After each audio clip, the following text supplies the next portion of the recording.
เช้ามื้อนี้นะก้อยลุกขึ้นมาก็สิหุงข้าวไปสักก่อนค่ะแต่ว่าก็บ่ทันได้รู้ดอกว่าสิเฮ็ดแนวหยังแนวกินเป็นอิหยังเพราะว่าบ่ทันได้รื้อตู้เย็นแต่ว่าช่วงนี้ก็บ่เร่งบ่ด่วนปานใดเพราะว่านายโบสนั่นปิดเทอมแล้วเนาะค่ะก็สิมีตั้งแต่อาทิตย์ต้อยไปสู่การสู่งานทางบ้านโน้นสะอาดค่ะช่วงนี้ก็บ่ทันได้แล้วปานใดนางก้อยก็เลยสิมาหุงข้าวให้ผัวใส่ห่อข้าวนี่ล่ะค่ะ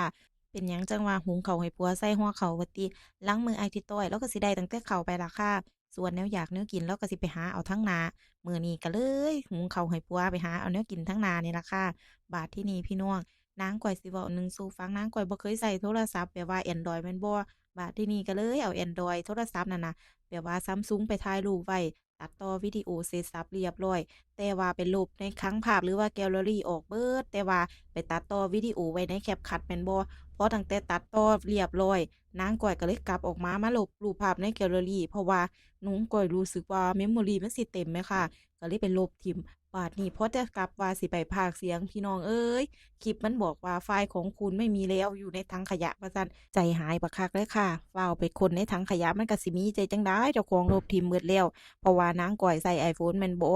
แบบว่าคันแม่นว่านางก้อยตัดต่อใน CapCut เรียบร้อยนางก้อยสิออกมานี่นางก้อยก็สิมาลบในแกลเลอรีให้เรียบร้อยแหมค่ะ memory มันก็สิบ่เต็มแล้วข้อมูลมันสิบ่ซ้ำกันแต่ว่าอันนี้นางก้อยบ่เคยใช้อีหลีนางก้อยมาถามน้องจั่งค่อยรู้เรื่องค่ะ นี่ล่ะค่ะเป็นประสบการณ์ที่แบบว่านางก้อยบ่เคยเห็นแล้วบัดทีนี้คือเสียดายคลิปบักคักเลยเพราะว่าหยังว่าติตัดต่อไว้ตั้ง2คลิปถ่ายตั้ง2มื้อเนาะเสียดายบักคักพี่น้องเอ้ยเป็นคลิปที่แบบว่าเฮ็ดการเฮ็ดงานสู่การสู่งานอยู่ร้านนี่ล่ะเทิงเฮ็ดไปนำแล้วก็สู่การสู่งานไปนำบอกเลยว่ามันใช้เวลาหลายบักคักหั้นแหมก็เลยเสียดายบักคักค่ะอ้าวแต่ว่าก็บ่เป็นหยังค่ะตัดภาพมาที่แนวอยากแนวกินของเรามื้อนี้นางก้อยไปรื้อตู้เย็นแล้วค่ะได้หยังว่าติ ได้ลูกชิ้นแดงกับผักค่ะก็เลยว่านี่ล่ะสิลวกลูกชิ้นกินกับผักกินกับแจ่วจั่งซี้ล่ะพี่น้องบาดที่นี่แม่นบ่มื้อนี้เราก็ได้ผักปังงามงามกับดอกแค